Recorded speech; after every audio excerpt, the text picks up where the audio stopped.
लेकिन ख्वाजा गरीब नवाज ने अपनी पूरी जिंदगी में 90 लाख को कलमा पढ़ाया। लेकिन अब कोई ये ना कह दे कि रसूलुल्लाह कम को कलमा पढ़वा पाए, ख्वाजा गरीब नवाज ने ज्यादा को कलमा पढ़वा दिया। ये ख्वाजा गरीब नवाज का कमाल नहीं है, बल्कि अगर उम्मत में ऐसा कोई शख्स गुजरे, हुजूर ख्वाजा गरीब नवाज अलैहि रहमत रिदवान के वालिद माजिद गयासुद्दीन रहमतुल्लाह अलैह खुद एक अल्लाह के बरगुज़ीदा बंदे थे, खुद एक अल्लाह के वली थे। और जब वली के घर में कोई पैदा होता है तो वली ही होता है, इसलिए कि अल्लाह रब्बुल इज्जत अपने बंदों को बंदे ही अता फरमाता है। अल्लाह तबारक व तआला ने वो मकाम और मर्तबा सरकार ख्वाजा गरीब नवाज अलैहि रहमत रिदवान को अता फरमाया कि हिंदुस्तान में ऐसा मर्तबा किसी का नहीं, इसीलिए उन्हें सुल्तानुल हिंद कहा जाता है, हिंदुस्तान के बादशाह। और बादशाह कहा जाता है, बादशाह वो होता है जिसकी सल्तनत हमेशा चलती है।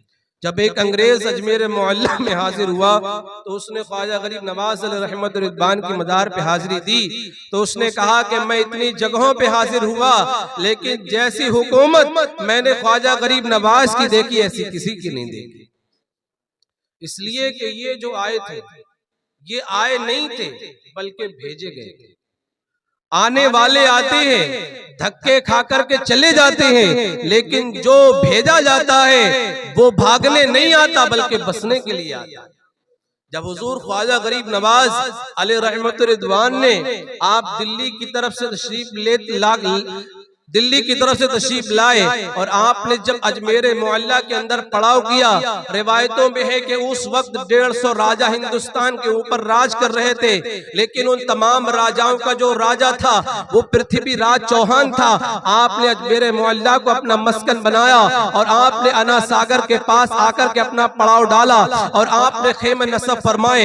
आपके साथ जो 40 आपके मुरीदीन थे वो तमाम आपके हमरा थे और इस कदर आपकी खिदमत और गुजारी में लगे रहते थे। अल्लाह अकबर। जब अजमेर के लोगों ने उन्हें जब देखा तो वो देख करके हैरान परेशान हो गए। उन्होंने कहा कि ये हमारे इलाके के नहीं है, ये हमारे हिंदुस्तान के इंसान नजर नहीं आते, बल्कि ये अरब के रहने वाले लोग लग रहे हैं। अल्लाह अकबर। जब अजान की सदा बुलंद की गई तो अजमेर के लोगों ने सोचा ये क्या चीज है तो इस कदर बुलंद आवाज से कहा जा रहा है। उसके बाद सरकार ख्वाजा गरीब नवाज अलैहि रहमत व रिदवान आप मुसल्ले के ऊपर जलवा अफरोज हुए और आपने लोगों को नमाज पढ़ाई। जब आप खड़े हुए तकबीर तहरीमा की और आप रुकू करने लगे तो अजमेर के तमाम लोग देखने लगे। जब आपने सजदा किया तो तमाम लोग देखने लगे। उसके बाद आप तशहुद में बैठे, तमाम लोग देख रहे थे। वो दिल ही दिल में ये सोच रहे ये कौन सी वर्जिश है, ये क्या कर रहे हैं सुबह सुबह। लेकिन उन्होंने कभी हिदायत का उजाला देखा नहीं था, उन्होंने दीन इस्लाम के लोगों को कभी देखा नहीं था, इसलिए उन्हें वर्जिश नजर आ रही थी। लेकिन उन्हें क्या पता कि ख्वाजा गरीब नवाज अलैहि रहमत रिदवान अपने मुल्क ईरान को छोड़कर के हिंदुस्तान में आए, लेकिन आने के बाद आप अपने रब को नहीं भूले। गोया कि इन अल्लाह के वलियों ने ये पैगाम दिया कि इंसान किसी भी हालत में हो अपने रब के हुजूर सजदा जरूर करता है। और पृथ्वीराज ने आपके ऊपर जादू करवाया, जो हिंदुस्तान का सबसे नामवर जादूगर था जोगी जयपाल, उसे बुलवाया और जादू पे जादू करवाया, लेकिन जादू ने आपके ऊपर असर न किया। एक दिन बादशाह ने पूछा, ऐ जादूगर, तूने इतना मोइनुद्दीन पे जादू किया लेकिन इस पे जादू असर क्यों नहीं करता? उसने कहा, ऐ बादशाह, ऐ राजा, मैंने मोइनुद्दीन की जिंदगी को अपने जादू के जोर पे पढ़ा तो मैंने ये देखा कि मोइनुद्दीन ने कभी गलत निगाह से किसी औरत को नहीं देखा, किसी औरत को गलत निगाह से नहीं देखा। आप इसकी निगाहों को गंदा कर दें, उसके बाद 3 काम की जिम्मेदारी मेरी है, या तो ये मरेगा, या तो ये पागल होगा, या हिंदुस्तान छोड़ के चला जाएगा। लेकिन जिनकी निगाहों में मदीने वाले के जलवे बसे हो वो किसी दुनियादार के हुस्न पर अपनी इज्जत को सौदा नहीं करते। अपने ईमान का सौदा नहीं करते। हिंदुस्तान की तमाम लड़कियों को इकट्ठा किया गया। हिंदुस्तान वो अच्छी जमीन है जहां पर हर तरीके के लोग पाए जाते हैं। यहाँ पर गोरे भी हैं, यहाँ पर काले भी हैं, यहाँ पर सांवले भी हैं। हर प्रकार की लड़कियों को इकट्ठा किया गया और इकट्ठा करने के बाद उसने कहा जाओ मोइनुद्दीन के सामने, अब मोइनुद्दीन के सामने जाओ और उनकी निगाहों को गंदा करो। जब वो लड़कियां हिंदुस्तान के राजा हजरत ख्वाजा गरीब नवाज के पास आई, जब ख्वाजा गरीब नवाज रहमत रिदवान के सामने आई तो सरकार ख्वाजा गरीब नवाज रहमत रिदवान एक चादर पे बैठे हुए थे।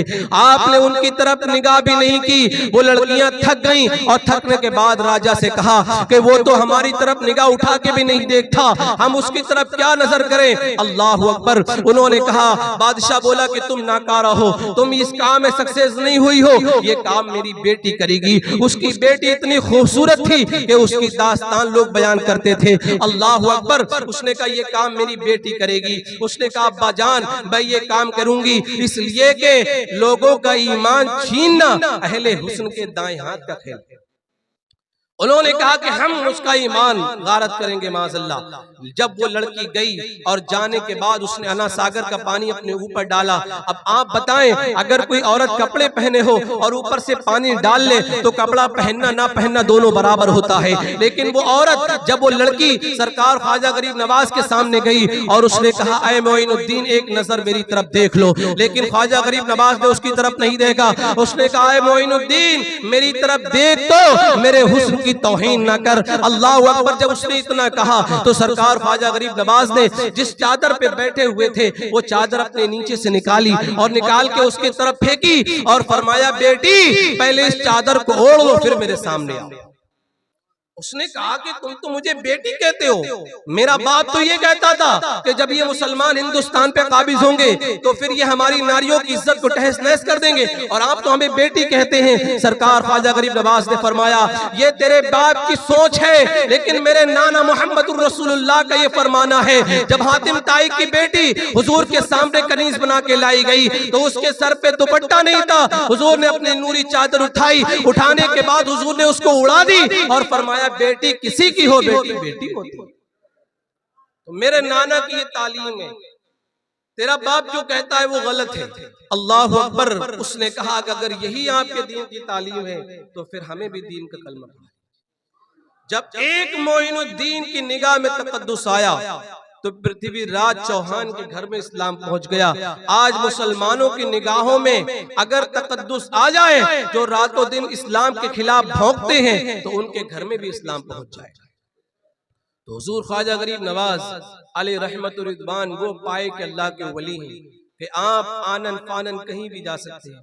आपने वो वाक़या सुना होगा कि सैयदना ख्वाजा कुतुबुद्दीन बख्तियार काकी अलैहि रहमत रिदवान के ऊपर जब इल्जाम लगाया तो ख्वाजा गरीब नवाज अलैहि रहमत रिदवान को उन्होंने दिल्ली से पुकारा और आप आनन फानन आप फौरन दिल्ली पहुंचे। और दिल्ली पहुंचने के बाद आपने कहा क्या बात है बेटा। उन्होंने कहा हुजूर ये मेरे ऊपर इल्जाम लगाते हैं। अल्लाह अकबर। एक औरत ने जिना का इल्जाम लगाया था इसलिए कि ये अल्लाह वाले होते हैं, इनकी लोग खिदमत में लगे रहते हैं तो दूसरे लोग हसद और जलन के शिकार हो जाते हैं। तो उन्होंने कहा कि इन्होंने जिना किया। सरकार ख्वाजा गरीब नवाज ने उस औरत से पूछा कि तू बता तेरे साथ जिना किसने किया। उसने कहा कि हमने इन्हीं ने मेरे साथ जिना किया, इसलिए कि उस औरत को पैसे दे चुके थे, उस औरत को दुनिया का लालची बना चुके थे, लेकिन उसने सैयदना ख्वाजा कुतुबुद्दीन बख्तियार काकी अलैहि रहमत रिदवान पर जिना की तोहमत लगाई। उसके पेट में जो हमल था सरकार ख्वाजा गरीब नवाज अलैहि रहमत रिदवान ने अपना हंसा उस औरत के पेट पे रखा और फरमाया ऐ बच्चे तू बता तू किसका हमल है। अल्लाह अकबर। उसके पेट से आवाज आई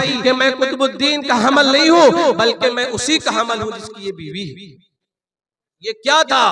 हजरत सैयदना यूसुफ अलैहिस्सलातु व तस्लीम की जब शहादत एक बच्चे ने दी थी, यहाँ कुतुबुद्दीन की शहादत भी एक बच्चे ने दी थी।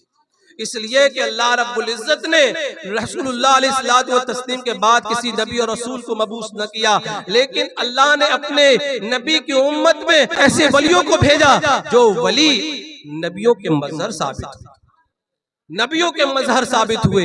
अल्लाह अकबर। ख्वाजा गरीब नवाज अलैहि रहमत रिदवान ने वो कोशिश की दीन इस्लाम की तबलीग के लिए कि 90 लाख लोगों को कलिमे की तौफीक नसीब।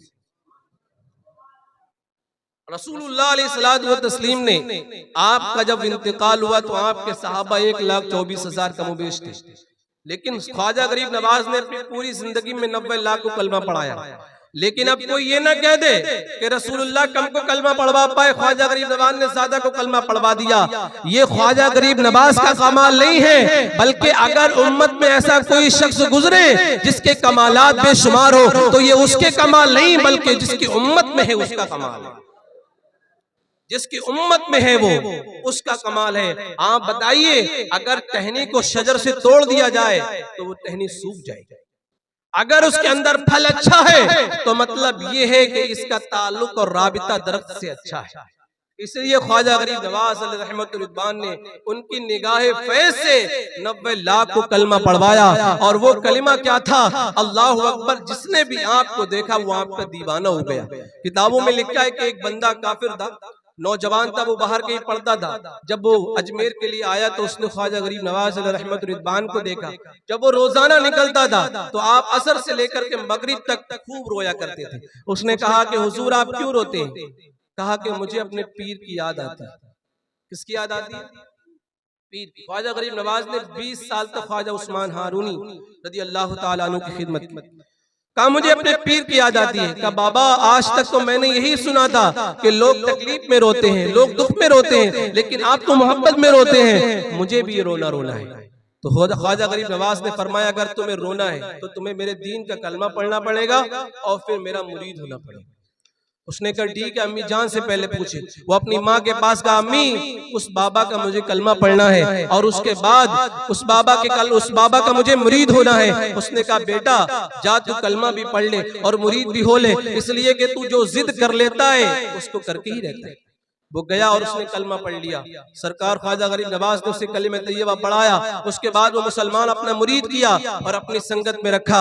सहर के वक्त उठते तो उसे भी साथ उठाते, सहरी करते उसे साथ करवाते, जब इफ्तारी करते उसके साथ करते, जहां जाते उसके साथ जाते, जहां सफर में होते उसके साथ होते। जब काफी दिन हो गए तो आपने फरमाया अब 3 दिन के बाद तुम मुझसे मुलाकात करेगा।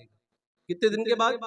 3 दिन के बाद। वो शख्स अपने घर गया और जाने के बाद अपने घर गए का अम्मी जान, उन्होंने कहा 3 दिन के बाद मिलना है। शाम खाना नहीं खाया, रोने लगा और दिल उदास हो गया, चेहरा मुरझा गया, रोने लगा। जब रात हुई तो नींद नहीं आई और ऊपर टेरिस पे छत पे चला गया और जाने के बाद वो ज़ारो कतार रोने लगा। कहा अम्मी जान मुझे उस बाबा के पास जाना है। उसने कहा तुम 3 दिन के बाद आना, लेकिन मुझे नहीं रहा जाता। अल्लाह अकबर।